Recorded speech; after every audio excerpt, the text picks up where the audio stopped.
বীৰ লাচিত সেনাক কোনো বেয়া মন্তব্য নকৰোঁ আৰু মই আগতো কৰা নাই। বীৰ লাচিত সেনাক মই ছাপোৰ্টো কৰোঁ, সেইকাৰণে মোৰ ভুল হৈছিলে, মই ক্ষমা বিচাৰিছোঁ বীৰ লাচিত সেনাৰ পৰা। পোষ্টটো মই ডিলিট কৰি দিম। কাণত ধোৱা, তুমি কাণত ধোৱা, ভালকে কোৱা কোৱা। বীৰ লাচিত সেনাৰ মই আগৰ পৰা মই ছাপোৰ্ট। নমস্কাৰ, মোৰ নাম বিৰক্ত গগৈ, মই গোলাঘাটৰ হয়। মই সংগীত জগতৰ লগত জড়িত এজন ব্যক্তি। মই মিউজিক ভিডিঅ' পৰিচালনা আৰু নিৰ্দেশনাৰ কাম কৰোঁ, মাজে সময়ে 2টা গানো গাওঁ। মোৰ এটা সৰু ভিডিঅ' ক্লিপ সামাজিক মাধ্যমত কিছুমান ব্যক্তিয়ে প্ৰচাৰ কৰি আছে, যিটো ভিডিঅ' মোৰ কিছুমান বন্ধু বান্ধৱীয়ে পাই প্ৰকৃত ঘটনাটো কি হৈছিল বুলি জানিব বিচাৰিছে। তাৰে ক্লিয়াৰিফিকেশ্যন হিচাপে মই এই ভিডিঅ'টো বনাব লৈছোঁ। সমগ্ৰ অসমবাসীৰ ৰাইজ আৰু শিল্পী সমাজৰ মাজত মোৰ এই ভিডিঅ'টো এৰিছোঁ। মই এজন অসমীয়া, প্ৰকৃত আহোম ল'ৰা। অসমীয়া হিচাপে অসমৰ হৈ কাম কৰা প্ৰতিটো অসমৰ জাতীয় দল সংগঠনক মই আগৰে পৰা ছাপোৰ্ট কৰি আহিছিলোঁ আৰু ভৱিষ্যতেও মই ছাপোৰ্ট কৰি যাম। কিন্তু বীৰ লাচিত সেনা সৈনিকৰ, তেওঁক আঞ্চলিকৰ এজন সদস্যৰ এটা পোষ্টত মই এটা কমেণ্ট কৰিছোঁ, যিটো কমেণ্ট কোনো মই বাংলাদেশীক ছাপোৰ্ট কৰি কৰা নাছিলোঁ। আগতেও মই বাংলাদেশীক ছাপোৰ্ট কৰা নাই আৰু ভৱিষ্যতেও মই বাংলাদেশীক ছাপোৰ্ট নকৰোঁ। কিন্তু তেওঁক আঞ্চলিকৰ বীৰ লাচিত সেনা সংগঠনৰ সৈনিকসকলে কেনেকৈ ভাবিব পাৰিলে সেই কমেণ্টটো মই বাংলাদেশীক ছাপোৰ্ট কৰি লিখিছিলোঁ বুলি, সেইটো কথা মই নাজানো। যদি মোৰ সেই কমেণ্টটো কিয় লিখিছোঁ আপোনালোকে জানিব বিচৰা হ'লে ফেচবুকত যদি মোক প্ৰত্যুত্তৰ দিয়া হ'লে মই ফেচবুকতে উত্তৰটো দি আপোনালোকক ক্লিয়াৰ কৰি দিলেহেঁতেন মই কমেণ্টটো কিয় কৰিছিলোঁ। যদি আপোনালোকে কিবা বেয়া পাইছিলে সেই কমেণ্টটো মই তেতিয়াই ডিলিট কৰি দিলোহেঁতেন। মই ভাবোঁ ফেচবুকৰ কমেণ্টৰ প্ৰত্যুত্তৰ সদায় ফেচবুকত হ'ব লাগে। কিন্তু তেওঁক আঞ্চলিকৰ বীৰ লাচিত সেনা সৈনিকসকলে ফেচবুকৰ কমেণ্টৰ প্ৰত্যুত্তৰ ফেচবুকত মোক নিদি মোৰ ঘৰত আহি শাৰীৰিক আৰু মানসিকভাৱে মোক অত্যাচাৰ কৰি প্ৰত্যুত্তৰ দিলেহি। তাৰ বাবে মই মনত বহুত দুখ পাইছোঁ। তাৰ বাবেও বীৰ লাচিত সেনাৰ সংগঠনক মই বহুত বহুত ধন্যবাদ দিছোঁ। তেওঁক আঞ্চলিকৰ বীৰ লাচিত সেনা সংগঠনৰ সৈনিক মোৰো কেইবাজনো বন্ধু আছে, সকলোৰে লগত মোৰ কথা বতৰাও মাজে সময়ে হৈ থাকে। বীৰ লাচিত সেনা সংগঠনটোক ময়ো আগৰ পৰাই ভাল পাওঁ, যেতিয়াৰ পৰা অসম আৰু অসমীয়াৰ হৈ মাত মাতি থকা দেখিছোঁ। কিন্তু যোৱাকালি মোৰ লগত যিটো ঘটনা হ'ল সম্পূৰ্ণ বিপৰীত হ'ল। এজন বীৰৰ নামত যেতিয়া এটা সংগঠন খুলিছে, সেই সংগঠনৰ আদৰ্শ নীতি এনেকুৱা হ'ব বুলি মই কেতিয়াও ভবা নাছিলোঁ। মোৰ যদি কিবা ভুল হৈছিলে, যদি মোক কিবা শুধৰণি কৰি দিব আহিছিলে, আপোনালোকে ভালদৰে কোৱা হ'লেও মই বুজি পালোহেঁতেন। কিন্তু আপোনালোকে চোৰ ডকাইতক ব্যৱহাৰ কৰাৰ নিচিনা মোক কৰিলে, যিটো মোৰ একেবাৰে ভাল নালাগিলে। মনত বহুত দুখ পালোঁ। অসমীয়া হৈ যদি অসমীয়াক এনেকুৱা ব্যৱহাৰ কৰে, আপোনালোকে অসমীয়া জাতি হৈ যদি কাম কৰিব লৈছে, অসমীয়া জাতিক আপোনালোকে কেনেকৈ, অসমীয়া এজন ল'ৰাক কেনেকৈ আপোনালোকে এনেকুৱা কৰিব পাৰিছে, তাৰ উত্তৰ কিন্তু মোৰ ওচৰত নাই। আপোনালোকে ভালদৰে কোৱা হ'লেও মই বুজি পালোঁ হয়। ময়ো পঢ়া শুনা কৰা ল'ৰাই, হাইস্কুল, হাই ছেকেণ্ডেৰী বা কলেজৰ দুৱাৰদলিৰ ভিতৰত প্ৰৱেশ কৰি ময়ো শিক্ষা গ্ৰহণ কৰিছোঁ। কিন্তু আপোনালোকে মোক যিটো ব্যৱহাৰ কৰিলে, চোৰ ডকাইতৰ নিচিনা ব্যৱহাৰ কৰিলে, তাৰ বাবে মই ভাল পোৱা নাই। ধন্যবাদ। নমস্কাৰ, মোৰ নাম বিৰক্ত গগৈ, মোৰ ঘৰ গোলাঘাটত।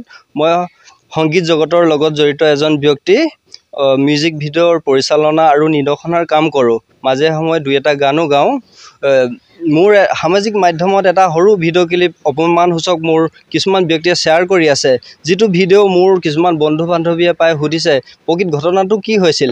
তাৰে ক্লিয়াৰিফিকেশ্যন হিচাপে মই মোৰ এই কথাখিনি সমগ্ৰ অসমবাসী ৰাইজ আৰু আমাৰ শিল্পী সমাজৰ মাজত এৰিব লৈছোঁ।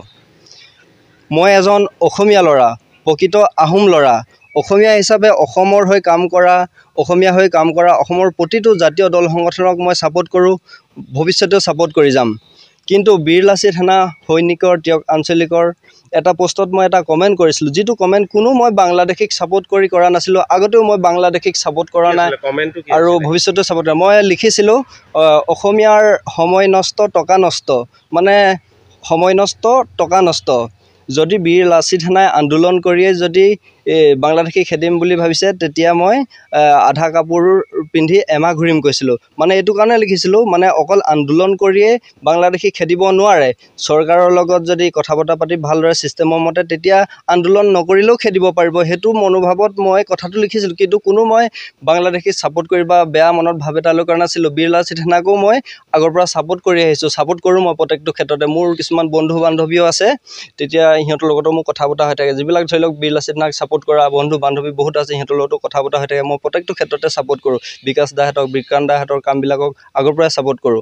কিন্তু সেই কমেণ্টটোকে মোৰ কেনেকৈনো তেওঁলোকে ভাবিব পাৰিলে বাংলাদেশী ছাপোৰ্ট কৰিছোঁ বুলি। যদি কমেণ্টটো বুজি পোৱা নাছিলে মই কিয় লিখিছিলোঁ, কমেণ্টটো কি বুজাব বিচাৰিছিলোঁ, যদি তাত মোক প্ৰত্যুত্তৰ দিয়া হ'লে মই উত্তৰ দি ধুনীয়াকৈ বুজাই দিলোঁহেঁতেন। যদি সেই কমেণ্টটো কৰাৰ কাৰণে যদি কিবা বেয়া পাইছে তেতিয়া মই কমেণ্টটো ডিলিট কৰি দিলোঁহেঁতেন। কিন্তু ফেচবুকৰ কমেণ্টৰ প্ৰত্যুত্তৰ ফেচবুকত নিদি মোক শাৰীৰিক আৰু মানসিকভাৱে অত্যাচাৰ কৰিলে সেই ঘৰত আহি, যিটো মই মনত বহুত দুখ পাইছোঁ। আৰু মানে কি হয়, এনেকুৱা এটা যিটো সংগঠনৰ মই ছাপোৰ্ট কৰি আহিছিলোঁ, যিটো সংগঠনে অসমৰ হৈ অসমীয়াৰ হৈ ভাল কাম কৰি আহিছে, তেনে এটা সংগঠনৰ সদস্যসকলে দিয়ক আঞ্চলিকৰ মোক এনেকুৱা কৰিব বুলি কেতিয়াও ভবা নাছিলোঁ। যিহেতু এজন বীৰৰ নামত এটা সংগঠন খুলিছে, সেই সংগঠনটোৰ নীতি আদৰ্শৰ এনেকুৱা হ'ব বুলি ভবা নাছিলোঁ। যিটো ধৰি লওক ব্যৱহাৰ কৰিলে দিয়ক আঞ্চলিকৰ সৈনিকসকলে বীৰ লাচিত সেনাৰ সংগঠনৰ, মানে মনত বহুত মানে কি হয়, মোক এতিয়া আহিছে দম দি বহিব কৈছে জোৰ জবৰদস্তিকৈ। মই তেতিয়া অলপ মানে কি হয়, ধৰি লওক ঘৰত যেনেকৈ থাকোঁ তো জানেই আৰু, ধৰি লওক ইমান হেৰিকৈ নাথাকোঁ, ধৰি লওক চোলা কাপোৰ ধৰি লওক ইমান ভালকৈ নাথাকে, ধৰি লওক কিবা এটা মানে ধৰি লওক অলপ হ'লেও তাৰমানে ধৰি লওক মনটো ঘৰুৱা ভাৱত থাকোঁ মই। কিন্তু মই ধৰি লওক ভালকৈ চোলা এটা পিন্ধাওঁ বুলি কৈছোঁ বা পেণ্ট এটা, কিন্তু সেইটোও দিয়া নাই জোৰ জবৰদস্তি। কিন্তু বহুত জোৰ কৰাৰ কাৰণে দিলে, তাৰপিছত আহিলোঁ। তাৰপিছত অহাৰ পিছত মানে জোৰ জবৰদস্তিকৈ যেতিয়া বহাইছে তেতিয়া তাৰমানে বহুত দম দিছে, মাৰিম কৈছে, তাৰপৰা ধৰি লওক এতিয়া দাঁত ভাঙিম কিবা কিবি কৈছে আৰু চৰিয়াই। তাৰপিছত মানে কি হয়, কোনোবা এজনক কৈছে গাড়ীৰ পৰা চাবুক আনগে মাৰোঁ বোলে। তাৰপৰা দাদা এজন ভাল আছিলে, পাপা দাদা, সেইজনে কাণত ধৰাবলৈ মানে কি হয়, আঁঠু কৰাবলৈ বহুত কিবা কিবি মোক কৰিছে। তেতিয়া সেইটো কৰাৰ কাৰণে মই বহুত মনত দুখ পাইছোঁ আৰু মোৰ ঘৰৰ পৰিয়ালবৰ্গও মনত বহুত দুখ কষ্ট পাইছে। যিটো সংগঠনৰ মই অতীজৰ পৰা ছাপোৰ্ট কৰি আহিছোঁ, যেতিয়া জানো ভাল কাম কৰি আহিছে অসমীয়াৰ বাবে, তেনেকুৱা এটা সংগঠনৰ যদি সদস্যসকলে আহি মোক তেনেকুৱা কৰে বহুত মনত দুখ পাওঁ। তাৰমানে ভবাই নাছিলোঁ তেনেকুৱা। মইতো পঢ়া শুনা কৰা ল'ৰা ন, যিহেতু মই পঢ়া শুনা কৰা ল'ৰা, যদি মোৰ কিবা ভুল দেখিছিলে তেতিয়া তাৰমানে মোক কৈ দিয়া হ'লেও বা আহিলে যেতিয়া ঘৰলৈ তেতিয়া ভালকৈ কোৱা হ'লেও মই ধৰি লওক ক্ষমা খুজিলোঁহেঁতেন আৰু কমেণ্টটো ডিলিট কৰোঁ। প'ষ্ট নহয়, একচুৱেলি কমেণ্ট এটাহে কৰিছিলোঁ মই বেলেগ এজনৰ প'ষ্টত। বীৰ লাচিত সেনা সৈনিকৰ মানে কিবা এটা প'ষ্ট কৰিছিলে, তাত প'ষ্টো নহয় কিন্তু প'ষ্ট বুলি কৈছিলে সেইকেইজনে, প'ষ্টটো ডিলিট কৰ বুলি। তাৰপৰা মই প'ষ্ট নহয় কমেণ্টটো মানে ডিলিট কৰি দিলোঁ। খালি এইটোৱে আৰু বহুত মনত দুখ কষ্ট পালোঁ এনেকুৱা ব্যৱহাৰ কৰাৰ কাৰণে। যিহেতু জাতীয় বীৰজনাৰ নামত সংগঠন খুলিছে অসমীয়া জাতি সুৰক্ষাৰ বাবে, অসমীয়া খিলঞ্জীয়া ৰক্ষাৰ বাবে, সেই মানে সেইটো যিটোৰ যদি সেনেকুৱা এটা মনোভাৱ লৈ কেনেকৈ অসমীয়া জাতি ৰক্ষা কৰিব, অসমীয়া সুৰক্ষা দিব, তাৰ কাৰণে মানে বহুত সন্দেহ হৈ গৈছে। মানে এনেকুৱা এটা কৰিব বুলি মই কেতিয়াওতো ভবা নাছিলোঁ। কেইজন আহিছিলে? 4জন আহিছিলে, 3জন চিনাকিয়ে, কিন্তু ভালদৰে নামকেইটা নাজানো। এজনৰ জানো বাৰু, সেইজন দাদাই হয়। দাদাজনে বেয়া ব্যৱহাৰ কৰা নাই। ফেচবুক লাইভো কৰিছা নেকি? ফেচবুক মানে ক্লিয়াৰিফিকেশ্যন ভিডিঅ' এটা বনাইছিলোঁ, দাদা দুজনে খুজিছিলে, দিছিলোঁ। ফেচবুকত তেনেকৈ এৰিছে ক্লিয়াৰিফিকেশ্যন ভিডিঅ'টো, কি হৈছিলে কি নাই হোৱা, ইমানখিনি আৰু। তোমাৰ ঘৰ কোন জেগাত বুলি ক'লে? মেৰাপানী চাওদাং পথাৰত ঘৰ। তুমি কাৰ ঘৰত থাকা এতিয়া? এতিয়া এইটো আপা ঘৰ হয় মোৰ, মানে অহা যোৱা কৰি থাকোঁ মাজে মাজে। মোৰ নিজৰ কাম থাকিলে মানে এনেইতো ঘৰতে থকা হয়, এনেকৈ অহা যোৱা কৰি থাকোঁ আৰু 10 দিন 5 দিন 2-3 দিন তেনেকৈ থাকি যাওঁ যেতিয়া কাম হয়। তুমি কি আশা কৰা এতিয়া? তেওঁলোকৰ যি কেন্দ্ৰীয় নেতৃত্বৰ পৰা কি আশা কৰা? মই এতিয়া যাতে এনেকুৱা আৰু কোনো খিলঞ্জীয়া অসমীয়াক এনেকৈ যাতে অত্যাচাৰ নকৰে আৰু এনেকুৱা অপমানিত নকৰে, সেইটোকে বিচাৰোঁ। আৰু যিদৰে মোক অপমান কৰিলে তেওঁলোকেও যাতে সেইটো অনুভৱ কৰিব পাৰে, সেইটোকে মই বিচাৰোঁ।